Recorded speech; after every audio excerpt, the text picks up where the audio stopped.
What is going on, guys? It's Jordan back today with another video on this beautiful Tuesday afternoon. In this video, we're going to take a look at Algo because I'm getting a lot of requests to talk about Algorand in particular. And we're going to take a look at the longer time frames and the shorter time frames so we can see if we can find any clues to what we're doing after the major pump that we've been talking about was coming for weeks now. So if you guys are new to the channel and end up liking today's content, make sure you guys smack that subscribe button down below. I appreciate every single one of you guys that can do that for me. So let's jump straight on into the weekly chart here, guys. And you guys know we've been talking about this chart for weeks now. And what do you know? It has broken out. So as you guys can see, we had this inverse head and shoulders on the long-term weekly chart. And 2 weeks ago, right, or more like 1 week ago, we broke out of the neckline here, breaking this old local top and breaking up to the upside, right? You guys can see here, we clearly broke that neckline on the inverse head and shoulders. And our measured move on that was all the way up here towards $1.15. So we still have a good chunk of ways to go for that measured move. That would put us approximately another 12% to the upside. So watch out for continuous upside action on the weekly chart. We are not done yet. We're only at a 83 on the RSI, and we know crypto can go up to 100 pretty easily, right? You don't see it in other like stock markets and other commodities and stuff, but in crypto, RSI, it can fly. So we still got room to run on the weekly chart, but let's jump on over to the 4 hour. And on the 4 hour, you guys know what happened here.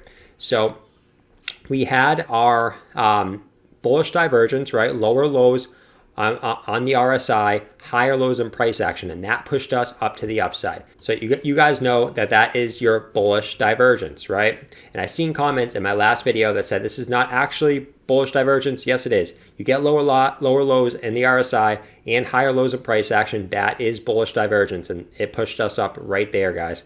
So that's what we got in the 4 hour. And also, right when you got that bullish divergence, you also back tested your old giant rising wedge, which is perfect, right? You want to back test these patterns to make you go to the upside more healthy, right? You could have just popped off right here and gone straight up to the upside, but it is more bullish when you come back down and back test, confirming it as support. So when you have a future dip, you have some support already built up, right? That is way more bullish than just going straight off to the upside.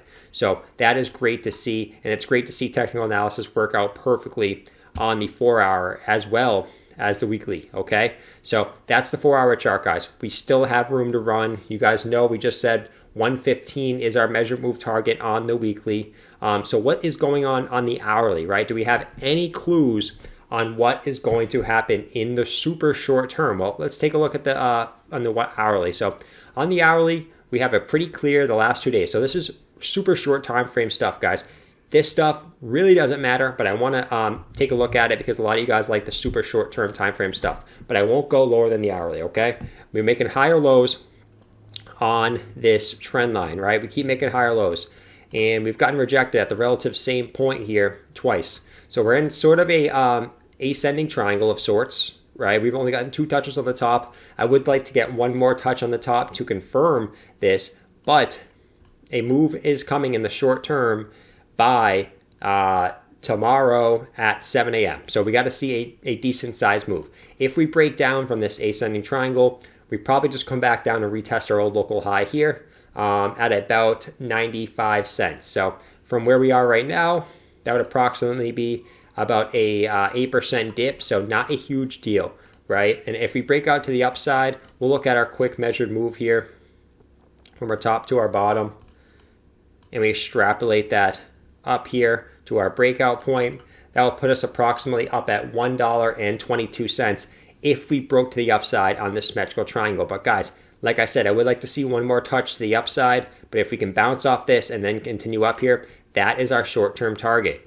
So good stuff happening for Algo in the long term and the short term. You guys know we just looked at the weekly, the 4 hour, the 1 hour, right? So what could be next? Well, let's take a look at the weekly as well. So these are our long-term targets, right? These are weeks away to months away. So don't think this is going to happen overnight and we're just going to shoot up to these targets. But you guys can see here, we have our Fibonacci from our swing high to our swing low, which should give us our future targets here. So our first target was our 236, and we just blasted through that on the weekly, and that was right at the top of our rising wedge that we broke out of on the daily chart. So we broke out of it on the weekly, and now our next target is $1.31 in the long term, right? And after that, we have 170 and 208. Those are our next long-term targets. And down, way down the road, this is way down the road, guys, we have our targets up here at the 786 Fibonacci and the 1,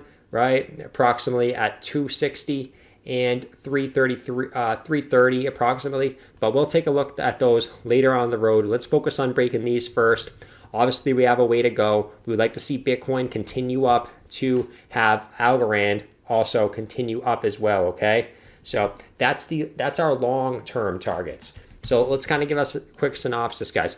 We break out of this symmetrical triangle on the hourly, right? That's going to break our measured move of our inverse head and shoulders, right? And you guys know we've been talking about this for weeks now, for absolute weeks. And not only did we break that inverse head and shoulders, we also broke a very important resistance here, right? At least on a candle closed basis. If you want to connect the wicks, we may have a little bit of resistance when we reach that top level there.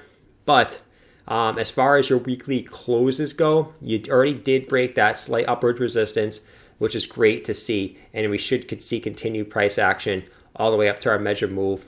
So great stuff going on Algo, guys. That is the video on Algo. Hope you guys enjoyed today's first video. I will be uploading a second video shortly after this one is up, so make sure you guys are watching out for that. I also will be starting the live stream probably around 8 p.m. Eastern Standard Time tonight, so make sure you guys are looking out for that as well. And like I said, if you guys are new to the channel, smack that subscribe button down below. I appreciate all the support that I've been getting on my channel. It's been absolutely insane. I appreciate all you guys that come out to my videos every single day. So guys, watch out for that second video that's going to be uploading shortly, and I'll see you over there. Peace.